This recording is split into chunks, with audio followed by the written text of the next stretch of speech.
Hey, it's Liam Killen. I'm here today with a quick tip on how to automate any parameter on any plugin in Logic Pro 10. I searched quite a bit for videos on YouTube using this technique on automation and I couldn't find it, so here it is. I think it's safe to say that it's a pretty legit hack. So I have this sample here and the first thing I want to do is add a filter sweep to it using an EQ. Here's the sample.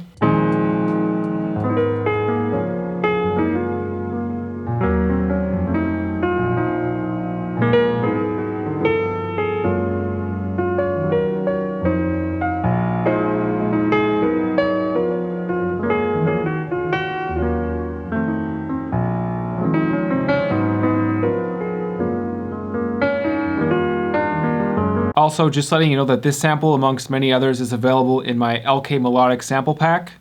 It's free, it's on my website, and I'll link it in the description. So I'm gonna go ahead and add FabFilter Pro Q2, and I'll just add a quick high cut there. We'll get this out of the way for now. Let's head to automation. So I'm pressing A to get there, and then here you have your automation. So if you wanna automate volume or anything else, and then you have FabFilter. So check out all these parameters. Like, this is a lot to work with and it's a bit overwhelming. So instead of individually figuring out what you have to automate here, the best thing to do is head to this right here, read, and go down to touch. What this means here is that anything that I change within this plugin while the track is playing is going to be recorded as automation into the track. So I'll show you what I mean.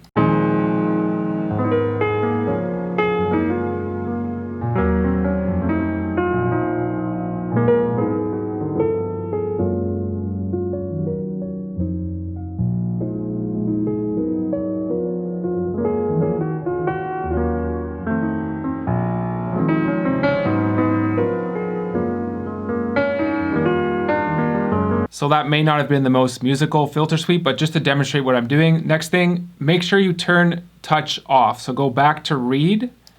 That way you don't mess up and record any other automation into the track, automation that you probably don't want to be there. So now if I close FabFilter here, I look at the automation and you could see all this here. It says use. So this is what was recorded into the track. So we'll go to band frequency and let's say I want this to be even smoother. I'm just gonna take the last one there, drag it all the way down. Same thing here, drag it all the way up. So now it's just a completely smooth line.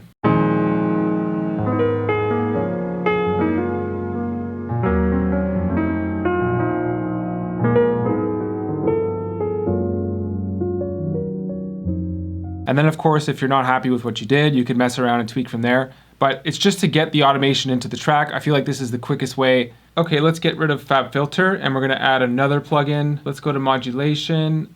And we'll add phaser. Let's try that. I won't change any settings in the phaser. I'm just going to change the mix knob. So we'll do this again. Head down to touch, open up phaser, and then we'll get mixing.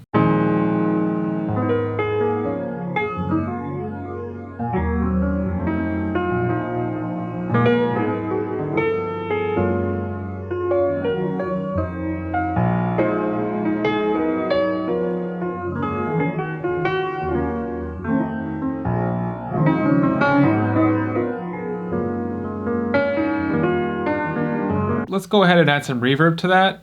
Valhalla, there we go.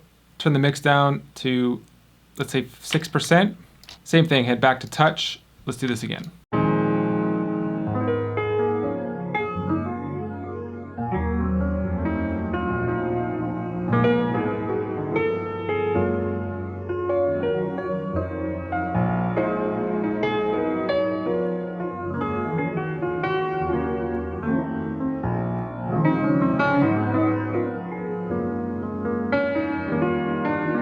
There is a difference with the parameters in between FabFilter and these plugins. So let's head to phaser.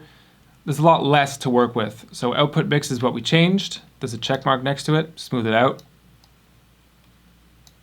We'll do the same thing for Valhalla. For some reason, nothing is checked here. So let's go to mix and it's there. So sometimes it doesn't check. You have to remember what you changed. We won't change too much with this. I made a complete mess of these effects, obviously. But I think you get the point. And there's your quick tip of the day. Quick hack, if you will. Thank you guys so much for watching. I've done some other quick tip videos, most of which focus on Logic and other music software. I also focus a lot on cool and out of the ordinary music gear, and I also release a lot of music on that said gear. I really appreciate you guys, so thank you so much for your support. We just made it to 2,000 subscribers, so that's awesome. And if you're not a subscriber, just hit the button, do the things if you're into this sort of content. And I will see you in the next one. Whoop!